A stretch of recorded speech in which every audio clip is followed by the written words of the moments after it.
I never thought a peaceful neighborhood could descend into chaos over a few missing packages. On what started as an ordinary morning, I found myself at the heart of an unexpected standoff, a confrontation that made me question the trust that binds a community. My name is Caleb, and although I am known as the local leader on my street, I'm just a regular guy trying to carry out a hidden mission. In a twist that felt almost unreal, I uncovered the identity of the person behind the missing items, a neighbor whose behavior was more unpredictable than anyone could have imagined.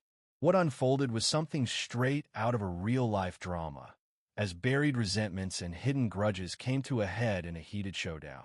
Armed with cameras to capture the truth, I was driven by an overwhelming need to seek justice, turning my personal loss into a mission. Every moment was filled with intense emotions, from the sting of betrayal to the determination to reclaim what was rightfully mine.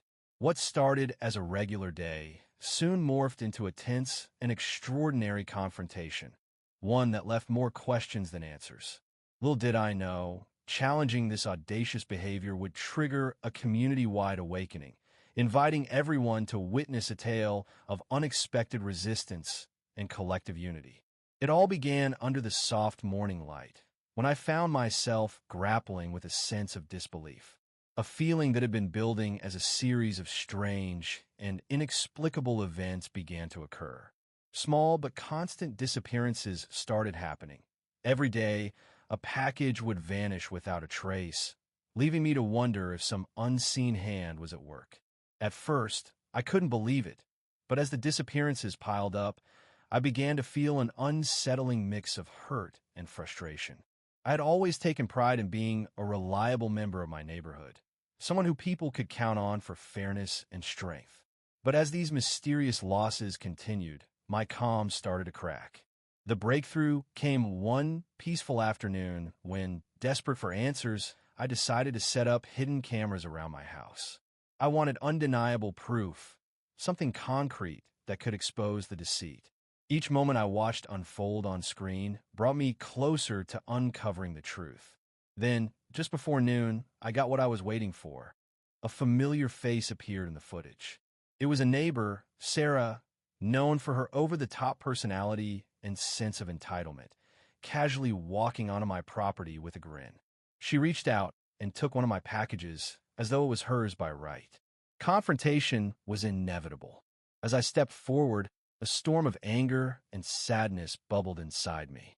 "That's mine," I said, my voice firm yet heavy with the weight of disappointment. She laughed, a mocking, condescending sound that only stoked the fire of my frustration. "You really think you can control me?" she sneered, her tone dripping with arrogance.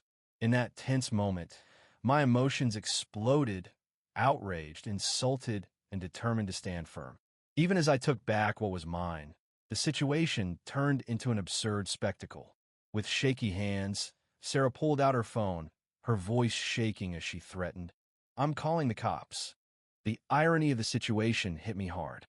Here I was, a neighbor who always tried to maintain peace and order, facing off with someone who had built her entire story around playing the victim. When the police showed up, their presence felt like both relief and a clear indication of how warped things had become in our quiet neighborhood. After reviewing the video I had recorded, their expressions shifted. "We have clear evidence, ma'am. This behavior isn't acceptable," they stated calmly, but with unshakable resolve. Their words turned the moment into undeniable truth. But that resolution was just the first chapter in a much larger story that would unfold over the following days. The fallout from that confrontation was swift and deeply personal. Over the next few days, Sarah withdrew into herself, her once bold and arrogant attitude replaced with furtive glances and avoidance. But her silence was not what it appeared. One evening, after a long and tiring day at work, I found a letter slipped under my door. It was a written account from Sarah, filled with exaggerated accusations that I had been the aggressor, a bully who had intimidated her in front of her children. The letter stung, cutting to the heart of my identity as someone who believed in fairness and compassion. Refusing to let the distortions of my character go unchecked, I made the decision to document every interaction from then on with great attention to detail. I expanded my surveillance network, placing cameras at every corner of my property, not just at the front door. This proactive step served as both a safeguard and a bold message. It was a clear declaration that I would no longer be caught in the web of deception or manipulated by someone who saw themselves as a self-appointed victim. As word of the incident began to spread throughout our neighborhood, something unexpected happened. A shift began to take place. Neighbors who had once remained silent came forward, sharing their own experiences. They spoke of past misdeeds, whispered suspicions, and revealed how this same individual had caused trouble again and again within our peaceful community. Among the growing chorus of support, one evening at a local gathering, an elderly neighbor leaned forward and said, "We've had enough. It's time to unite." Her words struck a deep chord within me, strengthening my resolve to hold onto a higher standard of accountability. I listened as more voices joined in, each one offering their story, and the consistent picture that emerged painted a person more interested in asserting dominance than fostering any sense of neighborly goodwill. The weight of the situation bore down on me, but it also ignited a newfound strength I hadn't fully realized. This was no longer just about retrieving a stolen package.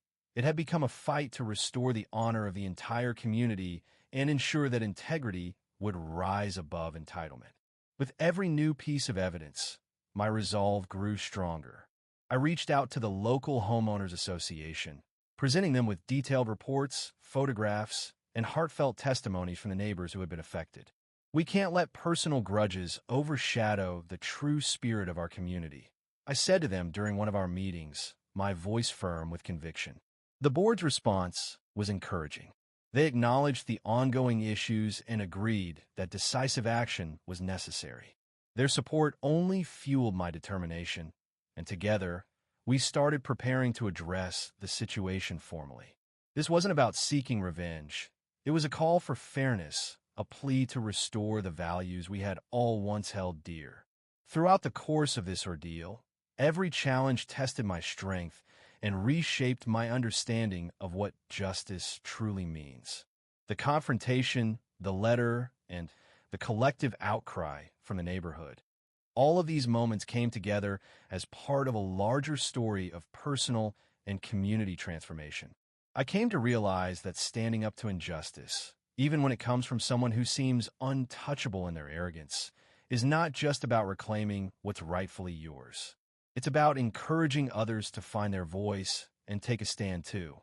As days turned into weeks, I found myself becoming a symbol for those who had been suffering quietly. I became living proof that, even when the odds seem stacked against you, unwavering courage and integrity can help pave the way for renewal. In the quiet aftermath of the conflict, as the echoes of the confrontation still lingered in my mind, I took comfort in the unity that had emerged among my neighbors. The ordeal had uncovered cracks within our community, but had also planted the seed for a future built on transparency and accountability. Now, each day I walk with a renewed sense of purpose and awareness. I know that unexpected challenges may arise, but the true measure of a person is revealed in how they confront and overcome adversity. And so, with every frame of captured evidence and every shared story of frustration, my journey continues. A journey that is far from over, but one that holds a promise to remain steadfast in the pursuit of justice and unity, one small act at a time. After the storm, I realized how each twist reshaped my understanding of community and integrity. From the stolen packages to the confrontation and support from neighbors, I learned that courage and accountability are crucial, even when the odds seem impossible. Overcoming injustice is about more than reclaiming property. It's about rallying for fairness and respect. My journey transformed me, inspiring others to stand against entitlement. This experience taught me true leadership lies in empathy and listening, reminding me that unity and perseverance are powerful. If this story moved you, like and share to help spread the message for a better tomorrow.